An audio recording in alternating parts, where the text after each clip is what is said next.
Good afternoon. Thank you all so much for joining us today here at the Madison History Museum. For those of you who are on Zoom, welcome as well. Thank you again for joining us. We are having a bit of an experiment with the audio today. So if you are on Zoom, please let me know in the chat if this is working so we can fix it before we get started. But my name is Caitlin Hoff-Mahoney, and I'm the Executive Director here at the Madison Museum, and I'm really grateful that we are able to welcome you all here today to celebrate Cynthia Barnett's newest book. So I would just like to briefly, before we begin, take care of a few housekeeping things on our end. We are really grateful to our sponsors that enable us to continue our exhibits and programs. One of our chief sponsors is Visit Gainesville, Alachua County, and we're really grateful for their support. And then we also rely on support from people like you, our members and our donors. So if you like what you see and would like to see more of it, please consider becoming a member or leaving a donation in the donation box. We really appreciate it and couldn't do it without you. So I am going to go ahead and introduce Aaron Hoover, who is Cynthia Barnett's husband, who works as the executive speechwriter to UF President Kent Fox. The couple have had a tradition of Aaron introducing Cynthia at the launches for what are now 4 books, and we are excited to continue that. So without further ado, I'll turn it over to Aaron.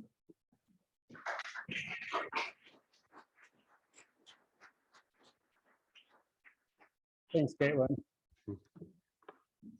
So usually when people find out that I work for the president of UF and that I write his speeches, they express mild interest and the conversation moves along, as happens in professional settings.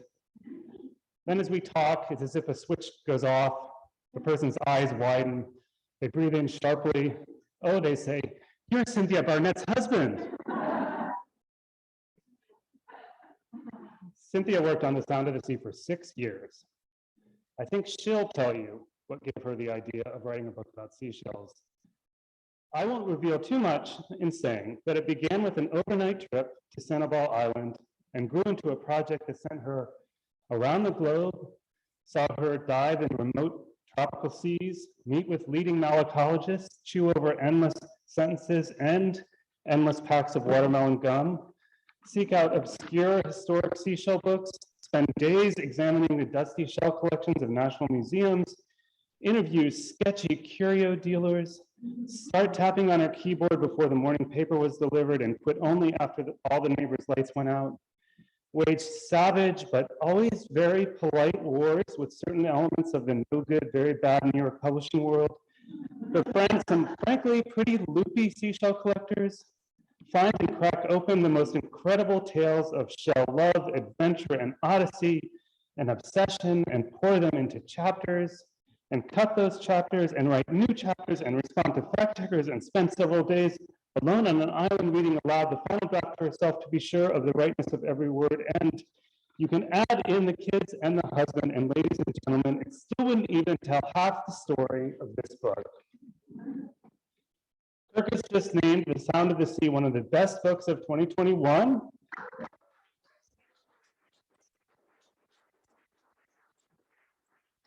Kirkus is not part of the no good, very bad publishing world, this week anyway, which follows so much other praise, including the Washington Post, quote, "A glorious history of shells and those who have loved shells." This book is also a glorious tribute to Cynthia's community of writers, friends, and supporters who have given her so much encouragement and help, many of whom are here with us today. It was published in early July, and we have had to wait 6 long months to be with you, to share our gratitude and to celebrate. So today is truly a beautiful moment for us. Will you please join me in welcoming Cynthia Barnett.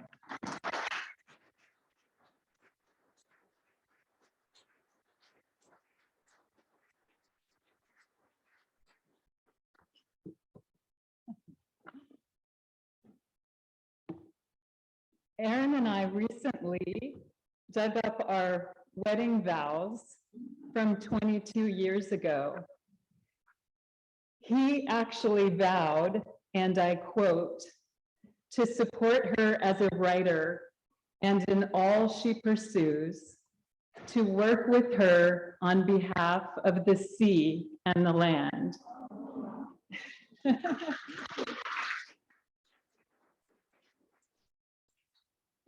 known what was to come, I wonder if he would have said, I do.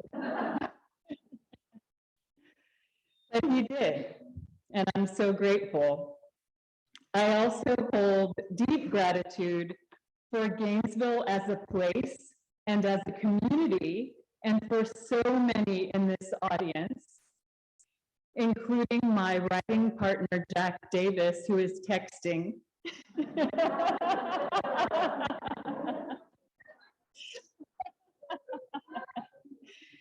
Jack is, like me, at his desk by 5 a.m. and always willing to read my work and offer the honest feedback that a spouse could not really provide if they want to stay married 22 years. The room is also full of so many angels in my life, many of them women. To take a word from Zora Neale Hurston's novel, Seraph on the Swanee, they are seraphs, that is, angels of the very highest order. They include my first editor, Jackie Levine, who convinced me to go forward with this event after COVID canceled the original launch party. My aunt, Mindy Blum, Claude Owens, Karen Arnold, the surprise in the audience being Jane Fishman, and so many other seraphs in the room that I could not possibly name them all, or we would definitely not get to the party after. I also want to thank my colleagues from the Journalism College, which has provided support, stability, and professional cohesion, none of which are usually hallmarks of freelance environmental reporting. And finally, I want to recognize my daughter, Ilana Hoover, an inspiration, the inspiration really for how I thought about the book and the answer to the puzzle for how to open the book. So I'd like to start with a short reading about Ilana.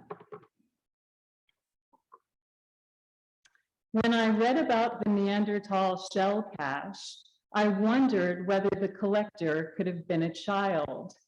I imagined a young girl about 5.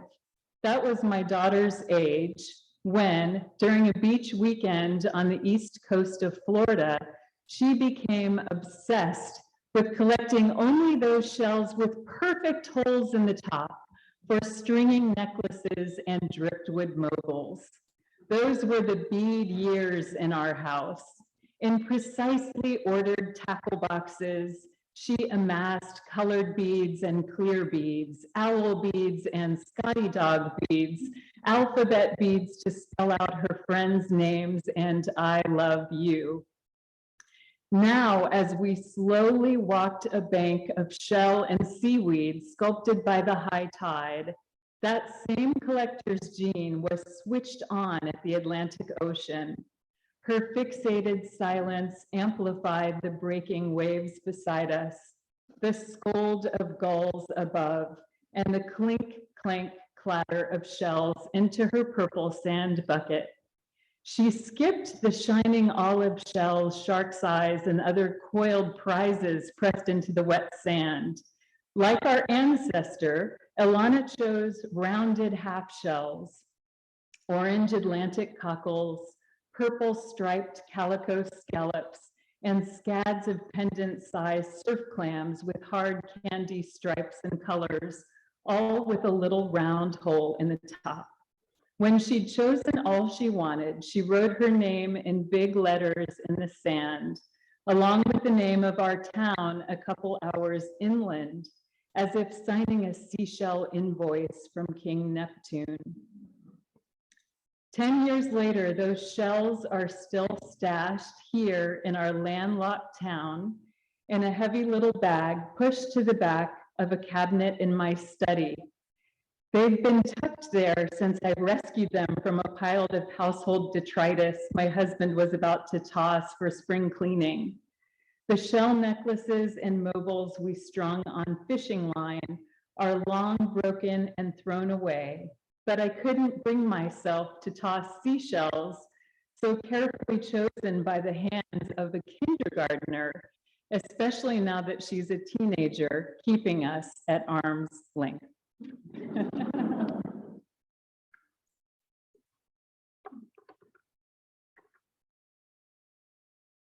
Well, this was working great when I when I just practiced.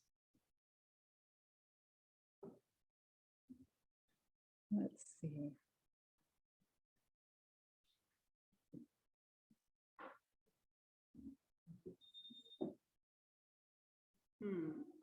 Always something.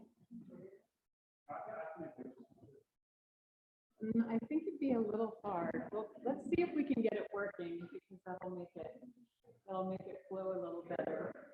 You got it. So did you do that or did the clicker do that? A little bit of both, but I think it's working now. Okay.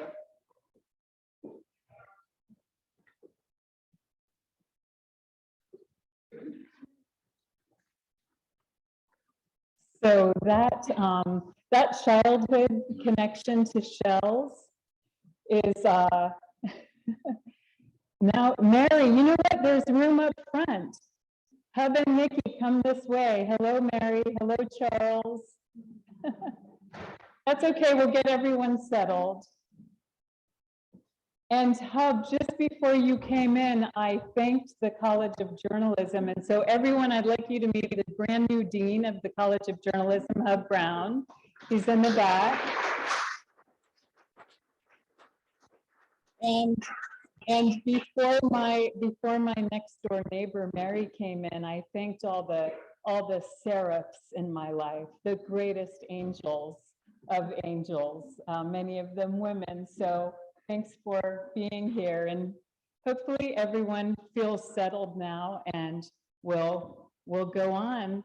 So that connection to childhood, as many of you know, I work really hard in my work to connect general readers to environmental stories, and that theme of childhood that I talked about in the excerpt I read about Alana was part of what got me thinking about seashells as ambassadors to bring people to the story of what's happening to the sea and its life.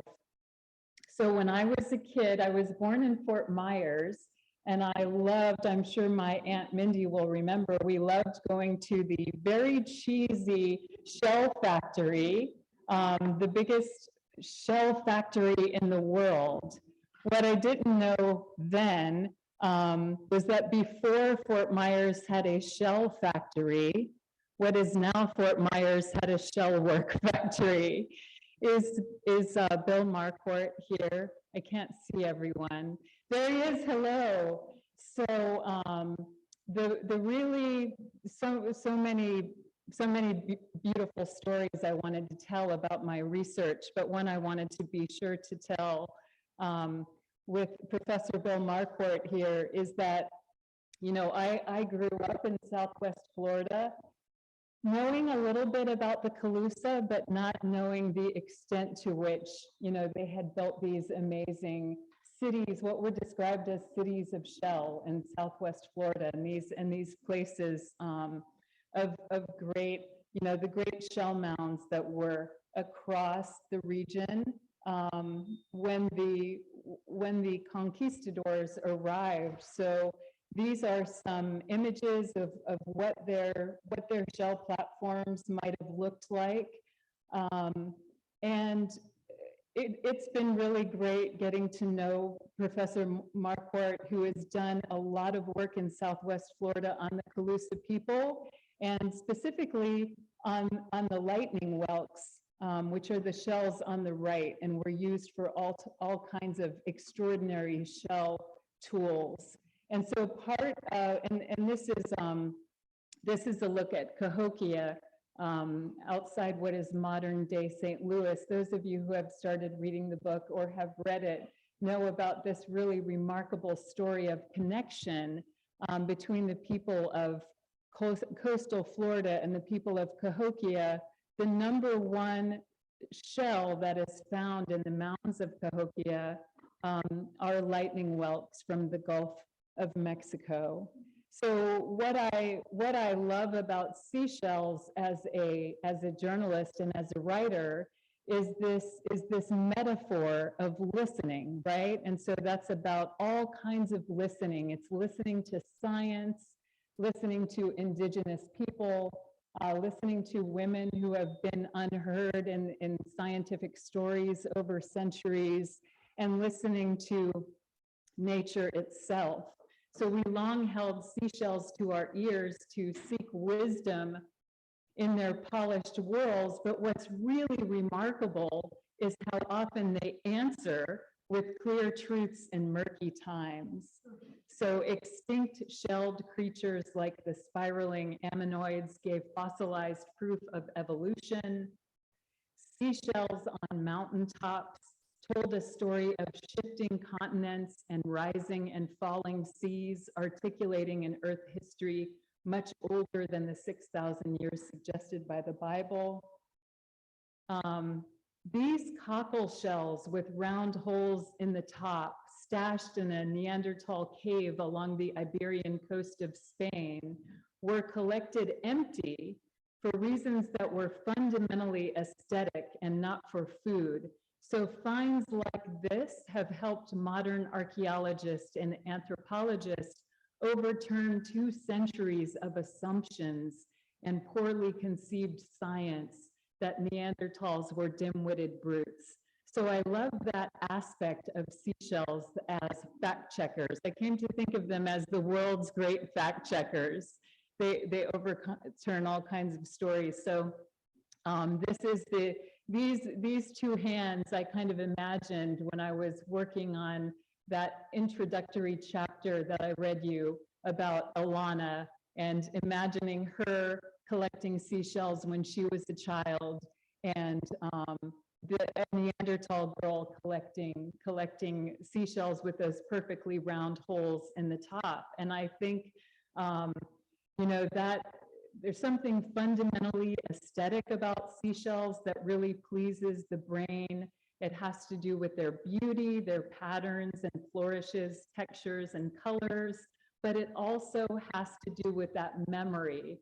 So a lot of this book is very much about that memory, starting with the long arc of human memory and perhaps connecting to our own childhood memories of shells. So that, you know, whether that is me in Fort Myers or Alana on her beach weekend, or our Neanderthal ancestors collecting shells for some aesthetic reason. So in fact, seashells are the earliest known keepsakes tucked into graves. This small cone shell, Conus abreus, still holds its color after 75,000 years interred. The stubby cone was unearthed from the grave of a 4 to 6 month old infant in a large rock shelter in South Africa known as Border Cave, and it had been notched by hand and strung onto a pendant and worn for many years before being placed with that Stone Age baby. And I just love that idea of thinking about that person, that human, that 75,000 years ago person who had a necklace around his or her neck and then put it gently into the grave of an infant.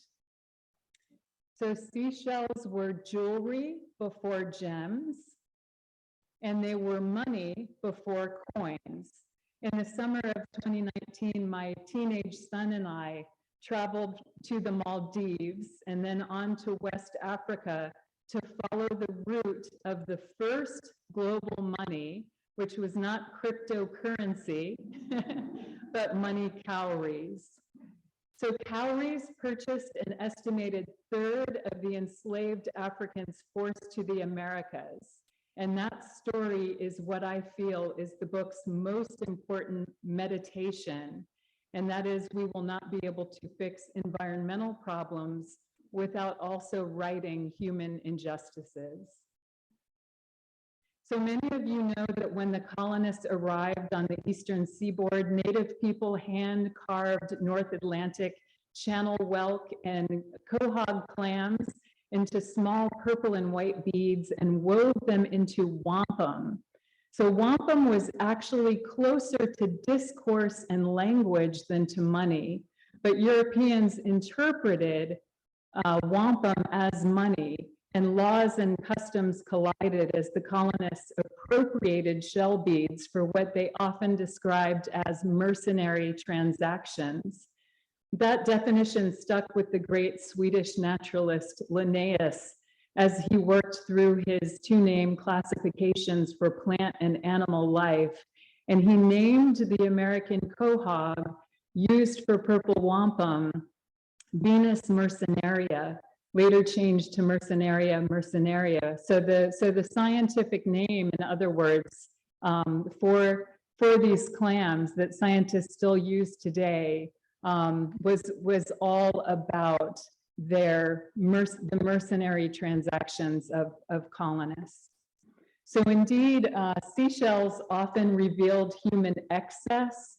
The curiosity cabinets of 17th century Europe led in some cases to these royal shell rooms and grottos, and to a shell madness that had dilettantes paying far more for a single seashell than even for a painting by Vermeer. And even Rembrandt himself got caught up in this shell madness. This is one of his famous etchings, which is called The Shell.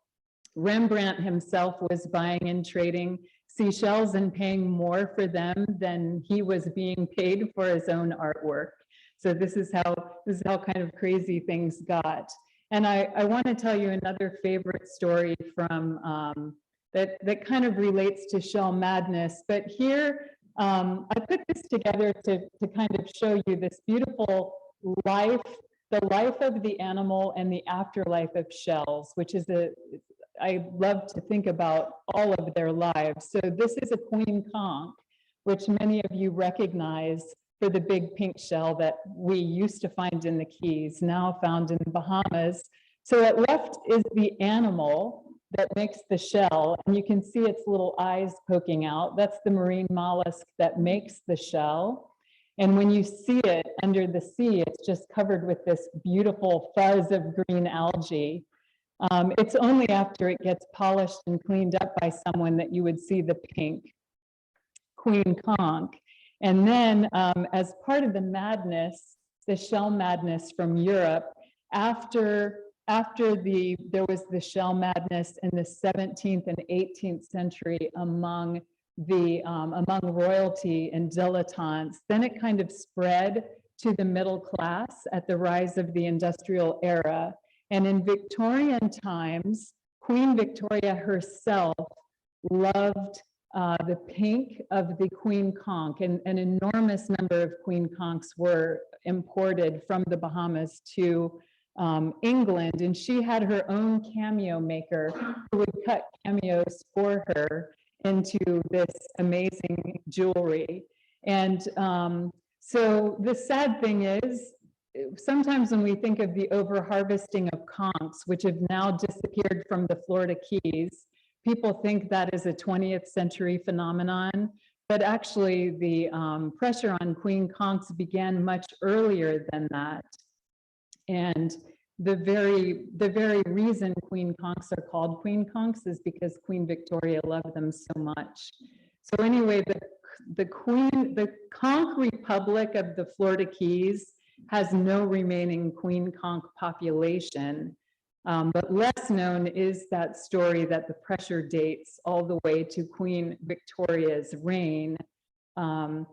So I want to jump ahead because we actually, after this, we have a nice reception outside where we can take off our masks and visit and have a little wine, and I think that will be really nice. So I'm giving you a really abbreviated version of this 6-year, 400-page journey. I want to tell you what's probably maybe one of my favorite stories in the book, not the favorite, but one favorite also dates to those Victorian times. So the shell madness that had gripped the royals and the aristocracy now spreads to the middle class. It's the 1830s, and this curio shop owner in the East End of London named Marcus Samuel Jr. came up with those little shell-encrusted boxes that are sold to at beach resort towns to this day. So Marcus Samuel was a curio dealer and an importer who imported tropical shells from Japan. And people in Victorian middle class loved them. They would have conch shells on their mantle in London, and women would do still life drawing as a hobby. Shells were exceedingly important. So he comes up with this idea that he can sell little shell-encrusted boxes at beach resorts at places like Brighton and Margate. And that's what made his fortune. In the next generation, what began as Marcus Samuel's tiny shell shop became one of the largest oil companies in the world. So his son, Marcus Samuel Jr., named the Shell Oil and Transport Company in his father's name. They named all the tankers after seashells. So the son's business was to transport kerosene through the Suez Canal. So they named all of their oil tankers after seashells, and the first oil tanker was called the Murex, and it went through the Suez Canal in 1892. Shell Oil still names its tankers after seashells, and there's a modern Murex. The one on the right is a modern Murex tanker that carries liquefied natural gas all over the world. So the interesting thing about this to me, and the grand irony, of course, is that the scallop, right, the yellow scallop, is perhaps the most well-known brand that the world has ever known. And we sort of know that brand so well, and we don't really know the animals of the sea or the animals that make the shells. And that's what got me interested in this book in the first place. When Erin mentioned that I had the idea in one trip to Sanibel Island, I went to Sanibel to give a talk at a seashell museum there called the Bailey Matthews Shell Museum. And I went out to dinner with the director, who told me this shocking statistic that they had surveyed visitors to find out how much they know about shells. And they learned that 90% of visitors didn't know that a shell is made by a live animal. Most people thought they were some kind of rock or stone. And these were mostly people visiting Florida, and a lot of them were children. So this is kind of the tension and the poignancy and irony in the book, that we have loved seashells for their glorious exterior without really knowing the life inside. And it's the same way with the oceans. We've loved the oceans as the beautiful backdrop of life rather than as the very source of life. So that's what I feel that my work is all about, that I have devoted my career to helping people understand the life inside, the beauty that's happening inside. So what I will do now is alter the slide. I'll edit it so that you can see the actual Murex.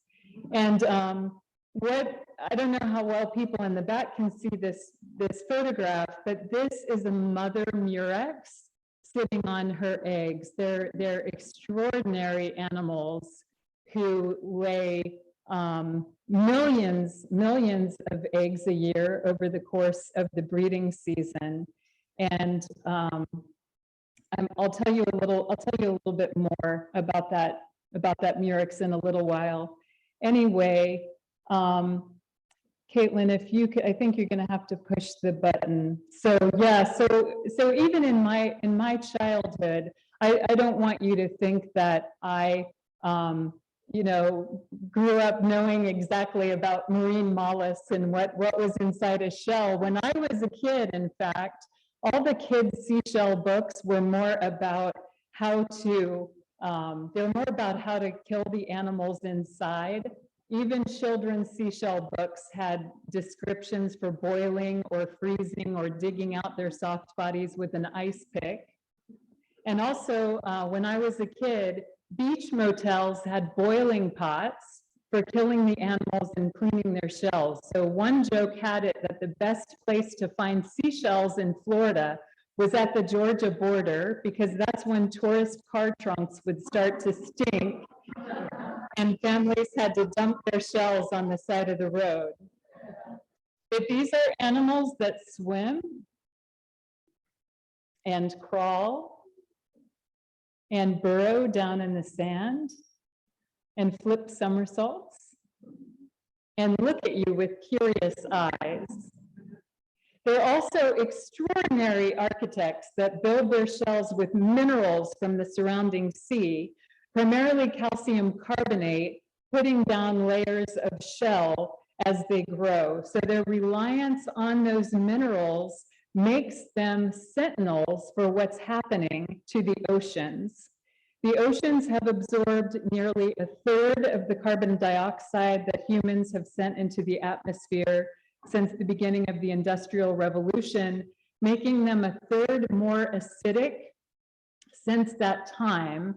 And they've also taken up more than 90% of the resulting heat-trapping gases that are blanketing the Earth. So these changes are sometimes invisible to our human eyes, but again, just like previously, seashells are showing us as they once revealed evolution and geologic change. So too much carbon dioxide in seawater causes chemical reactions that lower the pH and the carbonate concentration. So it's essentially making it harder for mollusks to build their shells. This is called ocean acidification.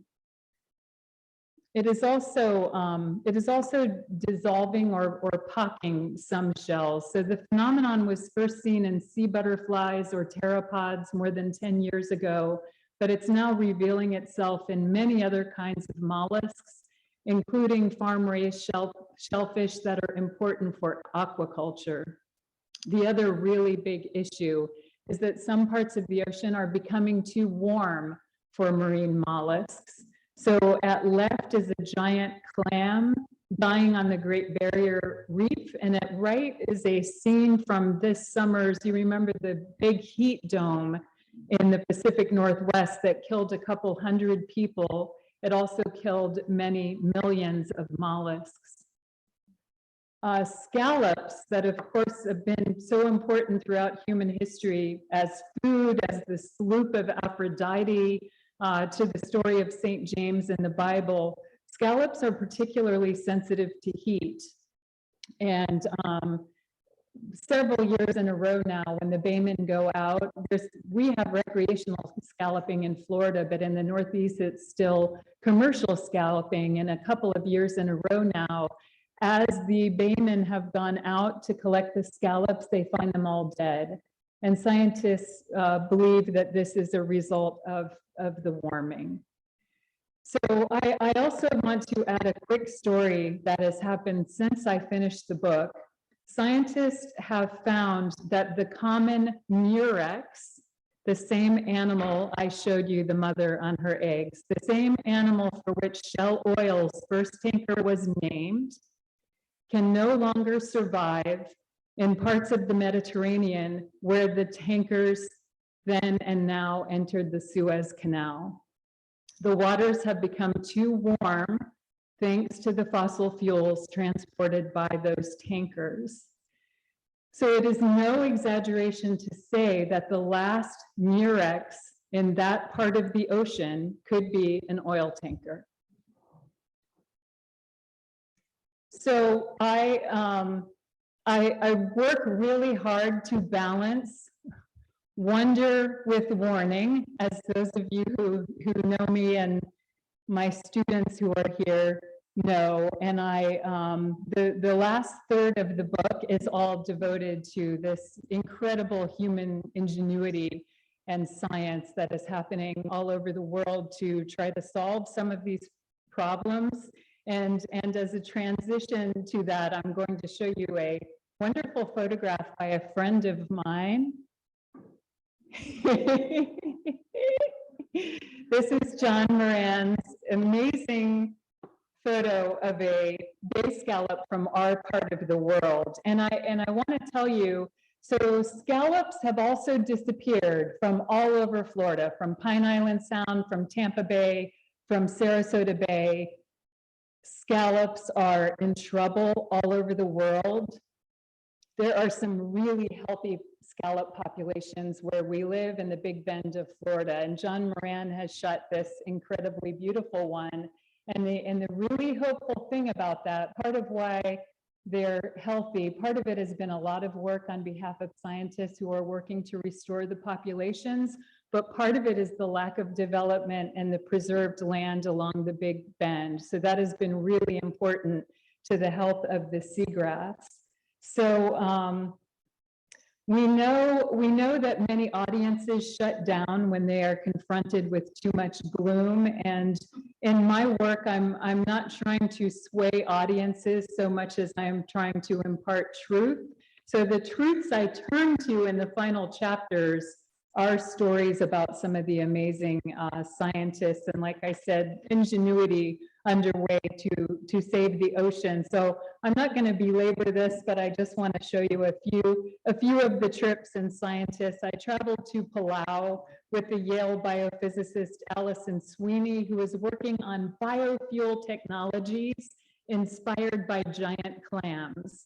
So a glowing giant clam is essentially an algal biofuel plant that makes energy from billions of microalgae and sunlight. And these are the kinds of creative alternative fuels we need to transition away from fossil fuels.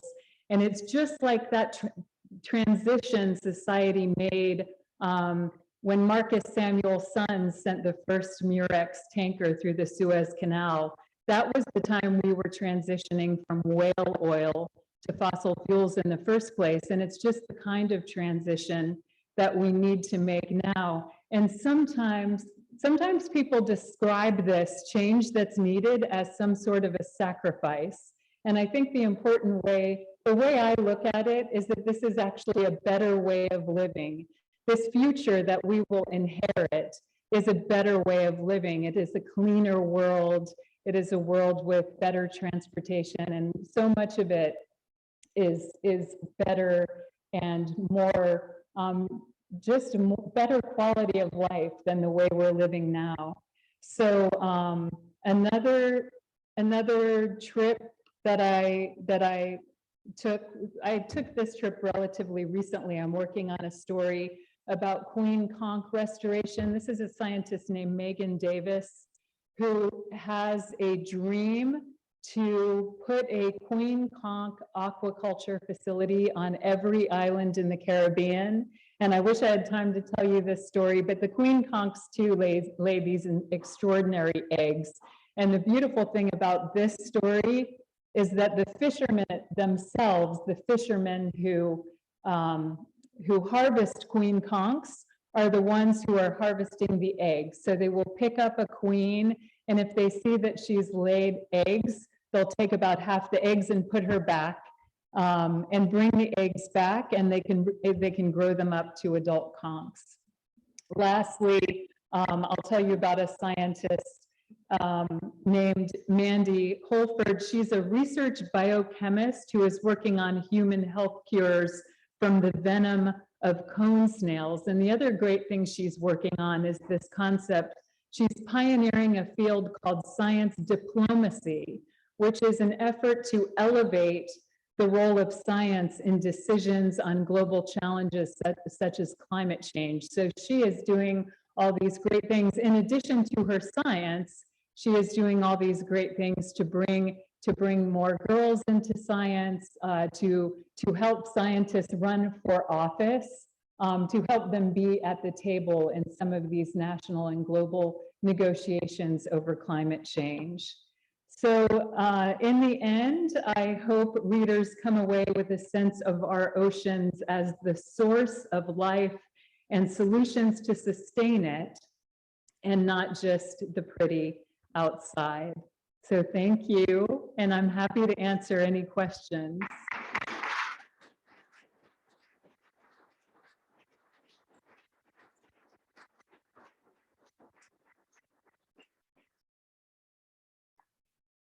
Does anyone have questions, or are you too eager to get to the wine? Yes, Jack.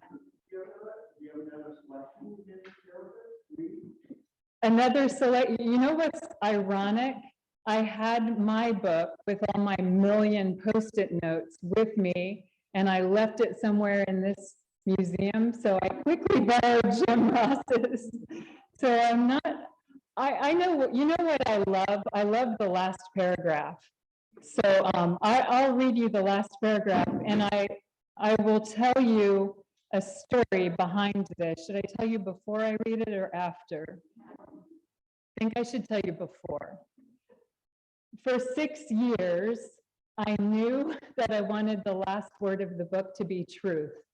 I just knew it with all my heart, and I knew it for 6 years. And I stressed and I pondered, and the last chapter was an intimidating chapter. It is the chapter about West Africa and cowries. And it was intimidating to write, and I worked so hard to balance the warning and the wonder and the devastation and the beauty and the human spirit that I hope comes through in the end. And in the end, I think I pulled it off, but I was like up until the last moment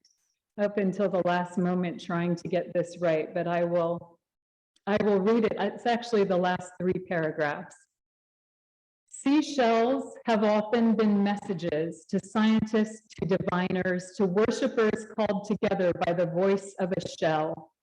They have often been gifts, Marcus Samuel Sr.'s Victorian shell boxes, the gifts of Brighton that would become one of the largest oil companies in the world, Anne Morrow Lindbergh's gift from the sea that spoke to a generation of women, as the book also warned, perhaps too gently, of our growing excess. Shells were jewelry and art. They were money and weapons.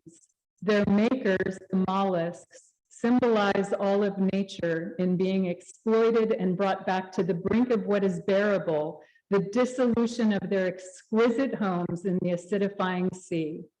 Now some of them are proving life's persistence as they begin to adapt to those chemical changes. Their best and highest role for Earth and humanity is to keep living their lives in full glory, even more beautiful than in a cowrie bracelet or museum drawer, or beside me on my desk as I write these last words, is the sight of Monetaria moneta alive on the reef. Tiny eyes peer sideways from the bottom of its tentacles. Its siphon hose juts ahead to sniff for algae.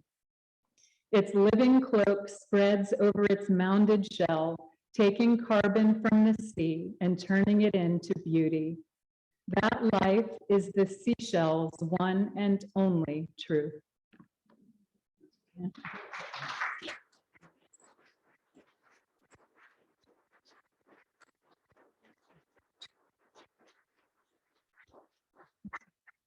Yes.